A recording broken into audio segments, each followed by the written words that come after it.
Okay everyone, we're back. We're going to cook this baby back rib. Go to video 1 to see a little bit of basic setting up the smoke hollow electric smoker and the preparation of the meat. It's the next day after letting the rub absorb in overnight. I'm just going to add a little bit more. Ooh, it smells really good already. My mouth is watering. These are going to be good, so we'll get cooking.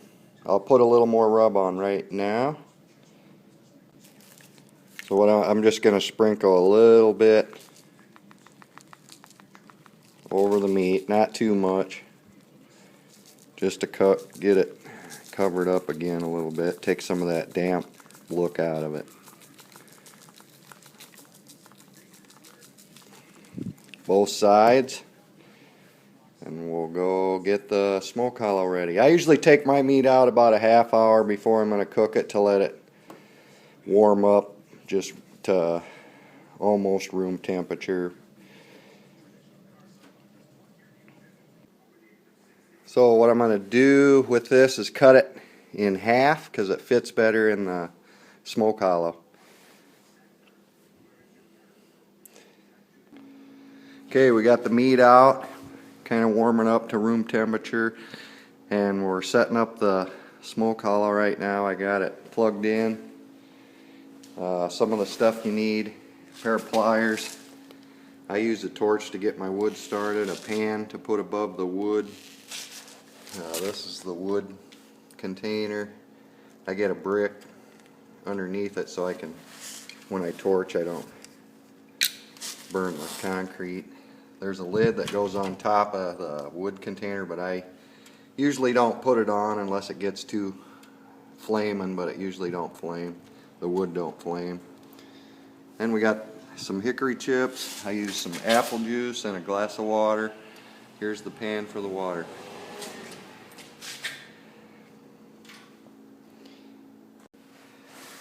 We'll fill up maybe about a quarter the bottom of the wood pan. Use the fine chips because they work a lot better. You don't have to soak the wood. And then we'll get that going, and then we'll put some more wood on top. Some people use apple wood, cherry, different, but I like the hickory flavor, so that's what I'm using this time.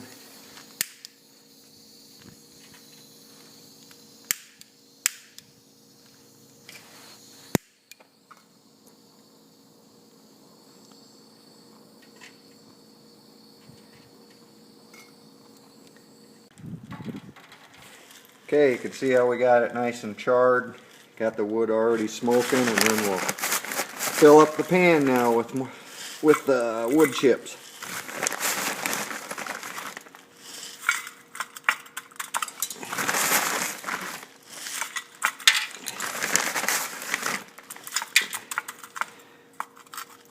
We'll get that inside. Goes right on top of the element. There's a spot for it. Then we'll turn the controller up to high, let her warm up and get smoking really good. Usually takes about 20 to 30 minutes, and by that time the meat will be good and ready to put in. In the meantime, we'll fill up the pan. I usually use about half water and then half apple juice. You can use a lot of different things, just water if you want, or some people use beer.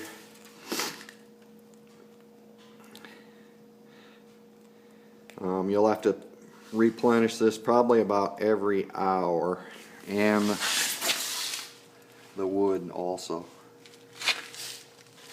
Okay, on to the next step. You can put the water pan in now too while it's warming up, and then I put just a small tin foil pan over top of the wood so the drippings don't get in the wood. I don't use this original lid too much unless it gets flaming up. the wood starts to flame up, but it usually don't, so never has. And it seems like when I do use that, it smothers the wood so it don't smoke as well. So that's why I just use this tin pan. And it helps protect the element too. So we'll let her warm up and get smoking really good now. Okay, as you can see, it's smoking really good. It's been about 25 minutes, 20 minutes. The temperature's at 300 right now, but we're going to cook at about 220. I have a smaller, just one rack of ribs, so I'm going to cook it a little lower. A lot of people cook 225 to 235, but I'm cooking mine at 220. We'll go get the meat and put it on. We're going to be using the 221 method. 2 hours of really good smoke is the first step. Okay, we open up the door. It's smoking good. We're going to put the meat on. It fits really nice when you cut it in half, right on the center rack. There's more racks to this, but I'm only cooking one, so I only have one rack in. Man, it smells good. Close the door, and there's a little light on the controller. You want to get this inside temperature down to about, it's at 150 now, but that's because I opened the door. Just turn it till the light goes off. You'll have to check it for the first 15 minutes or so to get your temperature set. And then you can just let her go. We're going to give it good smoke for 2 hours. I'll come back in about an hour to check the wood and the water. I wanted to add that when you put the meat on, put the bone side down on the racks, and the wood chips they don't go on top of the element, they go above the element on a rack that's inside the smoker. So I just wanted to add that. It's been about 10 minutes and we got the temperature good. It's about 220 right now. We got it set pretty good. You just want to get it to your temperature and then just turn this knob till the light just goes off to get it set. So we got it set and it's smoking good. Be about another hour and we'll come back and check the wood and the water. Okay, it's been exactly 1 hour. We're going to open her up, take a look, fill up the wood again. Still smoking good. Fill the water up, and then we'll put her back, close the door, and let her smoke for another hour. Okay, we got her opened up. There's what the meat's looking pretty good. There's what it looks like after an hour. Temperature is still around 220. It's been running. That's where your pliers come in handy.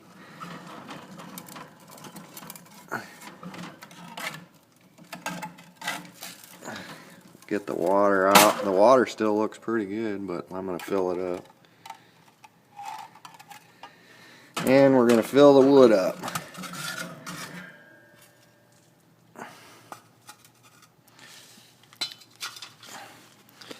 The wood don't look too bad either yet, but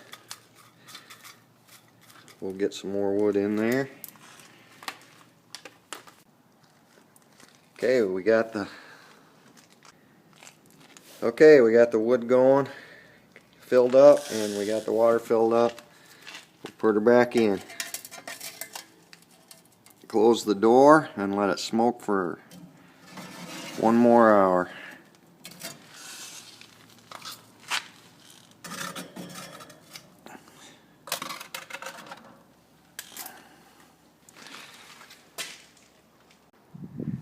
Also, what I did, which I forgot to show, is I basted the top of the meat with a little bit of apple juice, just a thin layer to keep it moist.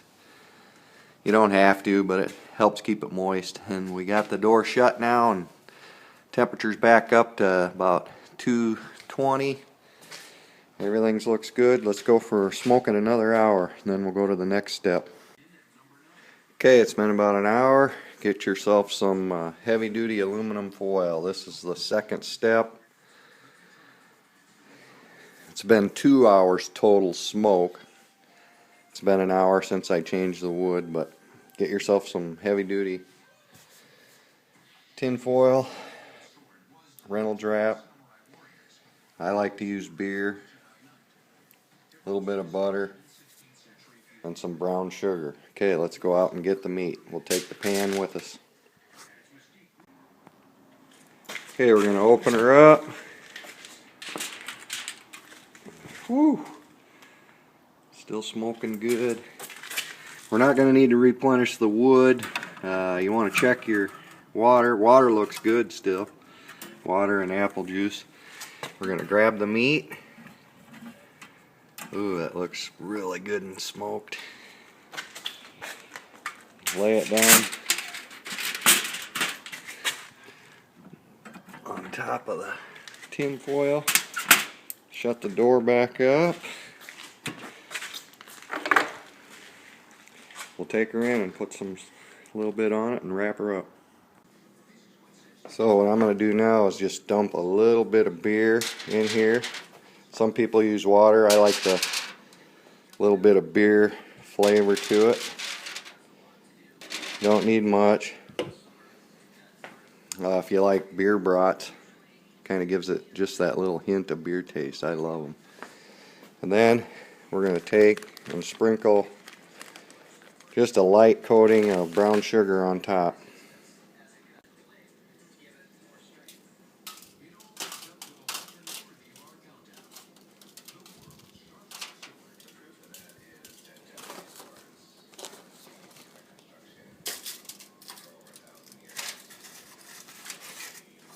Kind of pat it down on there.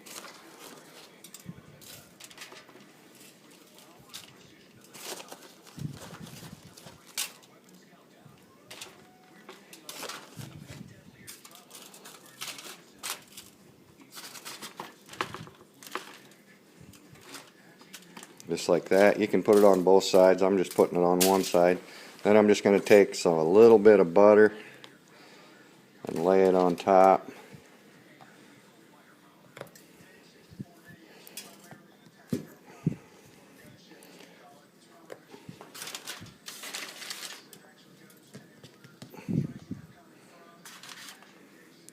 And you want to wrap this up really tight. And this is called the wrap process. We'll wrap it up and just put it in for another 2 hours. This kind of tenderizes the meat and makes it real moist and juicy. But wrap it up nice and tight. You could wrap each piece individually too, which might be a little better, but I'm just going to wrap it all in one big sheet. Okay, we got her wrapped up really nice and tight, and we're going to stick her back in and put her in for another 2 hours. Same temperature, coming around about 220. Check after about an hour, check your water again, but this seems to be going pretty good so far.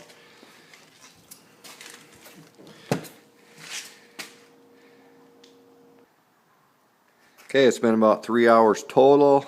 We did 2 hours of smoke, and we're on the first hour of the wrapped. We're running about 220 still. Obviously, you don't need to check your wood, but I was just going to look at the water real quick. I don't want it to burn the pan up. It's about half gone, so we're good. Keep her shut as much as possible. Another hour. We'll be done with the wrap, the tinfoil wrap portion of the cooking. Okay, it's been exactly 4 hours total. We're done with the second process. Now we're going to open it up, and I like this Sweet Baby Rays. It's to your preference whether how much you want to put on. I put, a liberal amount on. I saw this in the grocery store. Had my name on it, so I bought it, and I don't regret it because I love it. About 5 years ago, I've been using it ever since. My favorite's tenderloin, pork tenderloin. You can watch that in one of my other videos, how to smoke that. But cut it in 1/4-inch thick pieces, put it on a sandwich, put some of this on, just melts in your mouth. But anyway, let's get back to the ribs. We'll get them out and open them up. Okay, we got them out.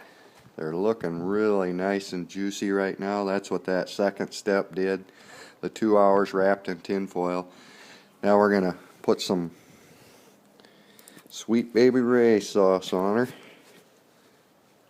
Just kind of put it on. And then we're going to leave it open, put them back in open. Got that on. Just kind of rub that around. Oh man, it smells so good.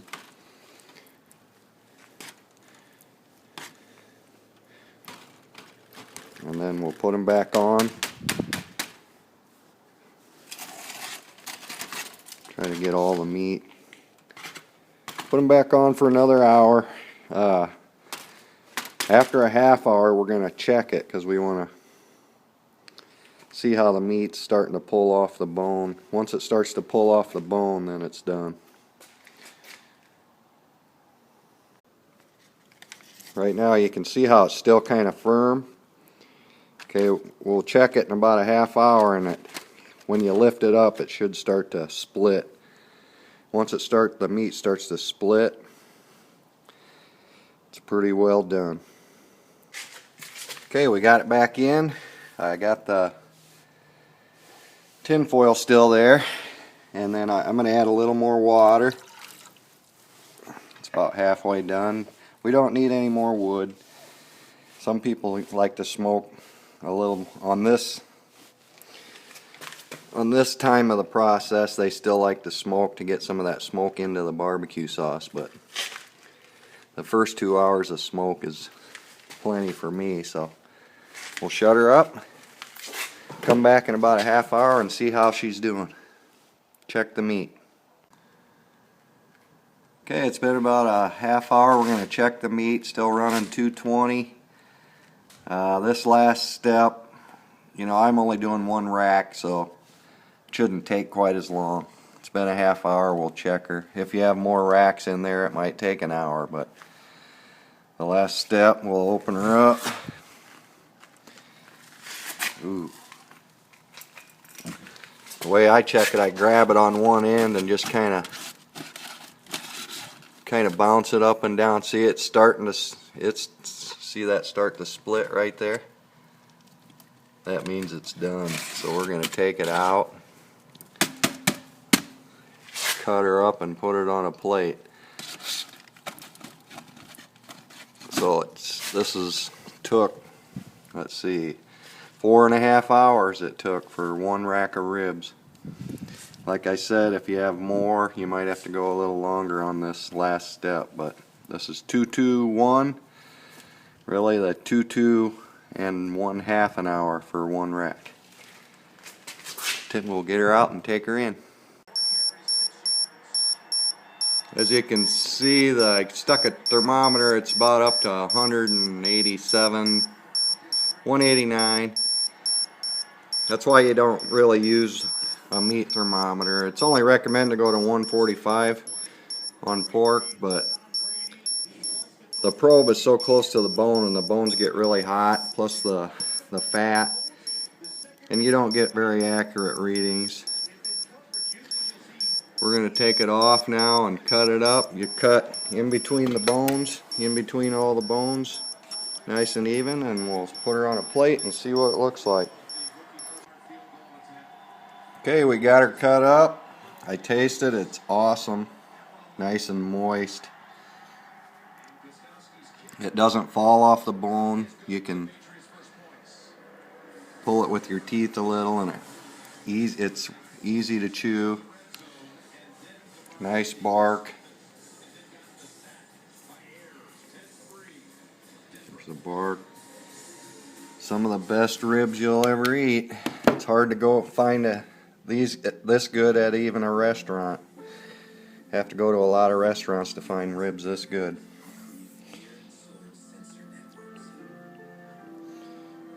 Thanks for watching, guys and gals.